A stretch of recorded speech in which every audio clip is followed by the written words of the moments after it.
Hi నమస్తే అస్సలం వాలేకుమ్ welcome to Fatima's kitchen. ఈరోజు నేను కోడిగుడ్లు ఉలువ చారు చేస్తున్నాను. దానికైతే 1 కప్పు ఉలువలు తీసుకున్నాను. ఈ నల్ల ఉలువలు తీసుకొని ఇందులో కొంచెం రాళ్ళు అవన్నీ ఉంటే తీసేసి శుభ్రం చేసి మంచిగా కడిగేసి ఒక పెనం పెట్టి అందులో వేసేయాలి. మంచిగా వేయించాలి, కొంచెం దోరగా వేయించాలి. మా ఐజా పాప చూడండి బెండకాయలు కట్ చేస్తుంది. పిల్లలకి ఏంటంటే ఊరికే ఫోన్లు పట్టుకొని కూర్చుంటారు కదా, ఇట్లాంటి పనులు చెప్తుంటే వాళ్ళు కూడా చాలా ఇంట్రెస్ట్గా చేస్తారు అన్నట్టు. చూడండి కట్ చేస్తుంది. వాళ్ళకి ఎట్లా వస్తే అట్లా కట్ చేయనివ్వాలి. కొంచెం ఫోన్ నుంచి దూరం ఉంటారు కదా. ఇప్పుడు ఈ ఉలువలు ఇట్లా దోరగా వేయించాలి. లోపల పచ్చిగా ఉంటుంది, అందుకే చిన్న మంట మీద మంచిగా దోరగా వేయించాలి. వేయించిన తర్వాత ఇప్పుడు ఒక ప్లేట్లోకి తీసుకుంటాను. ప్లేట్లోకి తీసుకొని కొంచెం చల్లారినాక గ్రైండ్ చేస్తాను. అప్పటికప్పుడు ఉలువచారు కావాలంటే ఇట్లా చేసుకుంటే ఈజీగా ఉంటుంది. ఇట్లా గ్రైండ్ చేసేసి ఇట్లా జల్లెడ పట్టుకోవాలి. జల్లెడ పట్టుకొని ఈ సన్నటి పౌడర్ మనకు అవసరం ఉంటుంది. ఇప్పుడు మళ్ళీ ఇంకోసారి గ్రైండ్ చేస్తున్నా. గ్రైండ్ చేసి వేస్తున్నా. ఇది కూడా జల్లించాలి. పిండి జల్లించినట్టు జల్లించాలి. ఇట్లా జల్లించినాక మొత్తం ఒక గిన్నెలోకి తీసుకొని ఒక పిడికెడంతా చింతపండు నానబెట్టి పెట్టుకున్నాను. వాటర్ వేస్తున్నాను. ఒక 2 లీటర్ల వాటర్ అయితే వేస్తున్నాను. వేసి మంచిగా ఇట్లా కలపాలి. లీటర్ వేసినా ఇంకో లీటర్ కూడా వేస్తాను. మంచిగా ఇట్లా కలిపేసి చేయితోటి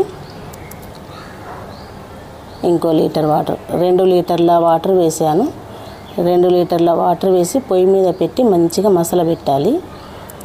ఒక టీ స్పూన్ అంతా అల్లం వెల్లుల్లి పేస్ట్, ఒక హాఫ్ స్పూన్ అంతా పసుపు, 1 టేబుల్ స్పూన్ అంతా కారం వేసేసి మంచిగా కలిపేసి మసాలా పెట్టాలి. 1 టీ స్పూన్ అంతా ధనియాల పౌడర్ కలిపేసి చక్కగా కలిపేసి మసాలానివ్వాలి. ఇది 2 లీటర్లు వేసినా కదా, ఇంకా చింతపులుసు కూడా వేస్తే ఎక్కువ అవుద్ది కదా. 1 లీటర్ అయ్యేంత వరకు చిన్న మంట మీద మసాలా పెట్టాలి. ఉప్పు 1 టేబుల్ స్పూన్ అంతా ఉప్పు, రుచికి సరిపడినంత ఉప్పు వేసేసి మంచిగా కలపాలి. కలిపినాక ఇది మంచిగా కొంచెం చిక్కబడాలి. చిక్కబడినప్పుడు స్టవ్ ఆఫ్ చేసేయాలి. ఇట్లా మంచిగా మసలాలి.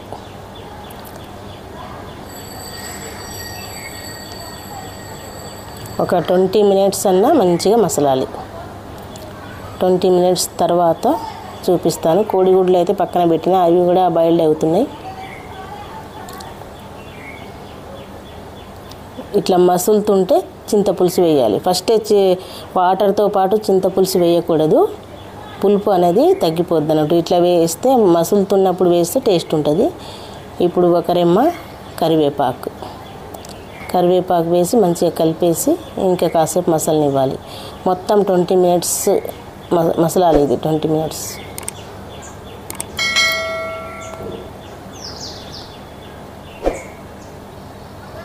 మా ఐజా పాప చూడండి ఎగ్స్ బాయిల్డ్ అయినాయి. పొట్టు తీస్తుంది. పిల్లలకు ఇట్లాంటి చిన్న చిన్న పనులు చూపిస్తుంటే వాళ్ళు కూడా మంచిగా ఎంజాయ్గా చేస్తారు. నేనే తీస్తా అని తీస్తుంది మా ఐజా.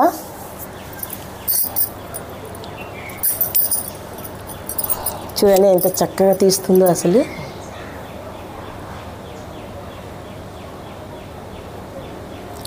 కొంచెం కొత్తిమీర, కొంచెం పుదీనా వేసేయాలి.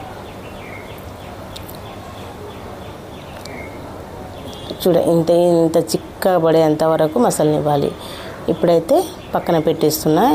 ఇంత సరిపోతుంది.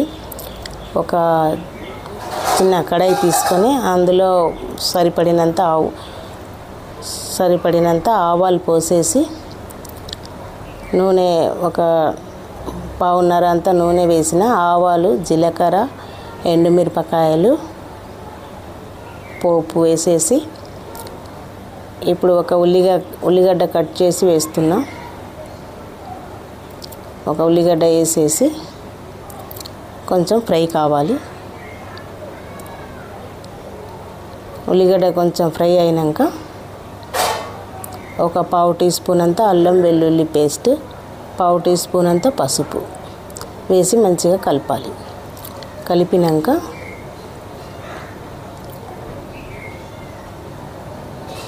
ఒక 3 పచ్చిమిరపకాయలు, ఒక టీ స్పూన్ అంతా కొంచెం తక్కువనే కారం, అందులో మసులుతుంటే వేసాం కదా ఉలవచారులో, ఇందులో కొంచెం తక్కువనే వేసిన, ఒక పావు టీ స్పూన్ అంతా ఉప్పు వేసేసి మంచిగా కలిపేసి ఇప్పుడు ఈ బాయిల్డ్ అయిన ఎగ్స్కి కొంచెం ఇట్లా కాట్లు పెట్టుకోవాలి. ఇట్లా కాట్లు పెట్టుకొని చాకుతోటి ఇందులో వేసేయాలి. ఎగ్స్ ఇందులో వేసేసి ఎగ్స్ ఒక 2 మినిట్స్ ఫ్రై చేయాలి. ఒక 2 మినిట్స్ ఫ్రై అయినాక ఆ చారులో వేసేయాలి. ఎగ్స్ ఇట్లా ఫ్రై చేసి వేస్తే చాలా టేస్ట్ ఉంటుంది. కొంచెం కొత్తిమీర చల్లేసి ఆ చారులోకి వేసేయాలి. చూడండి ఎంత బాగా బాయిల్డ్ అయిన కోడిగుడ్లు ఎంత మంచిగా ఫ్రై అయినాయో. ఇవి చారులో వేసేసి ఇంకా సర్వ్ చేయటమే. చూడండి ఎంత చక్కగా ఉందో పులుసు, చాలా టేస్ట్ ఉంటుంది ఇది. ఒకసారి అప్పటికప్పుడు చేసుకోవాలంటే ఉలవచారు ఇట్లా చేయండి, చాలా బాగుంటుంది టేస్ట్. ఇప్పుడు అన్నంలో కలిపి చూపిస్తా. చూడండి ఎంత టేస్ట్ ఉంటుంది అంటే ఇది చాలా టేస్ట్ ఉంటుంది. ఇప్పుడు చినుకు పడ్డది కాబట్టి ఉలవచారు చాలా టేస్ట్ ఉంటుంది. ఈ వర్షం పడుతుంటే ఇట్లాంటి టేస్ట్వి చాలా బాగుంటుంది ఉలవచారు. ఇలా కోడిగుడ్లు వేసి చేస్తే మంచి టేస్ట్ అయితే సూపర్గా ఉంటుంది. చూడండి చూస్తుంటేనే ఎంతో మంచిగా అనిపిస్తుంది కదా. మీరు కూడా ట్రై చేయండి, చాలా టేస్ట్ ఉంది. ఉలవచారు అయితే చాలా టేస్ట్ ఉంది. ఇంకో రెసిపీతో మళ్ళీ కలుద్దాం. చూడండి ఫాతిమాస్ కిచెన్.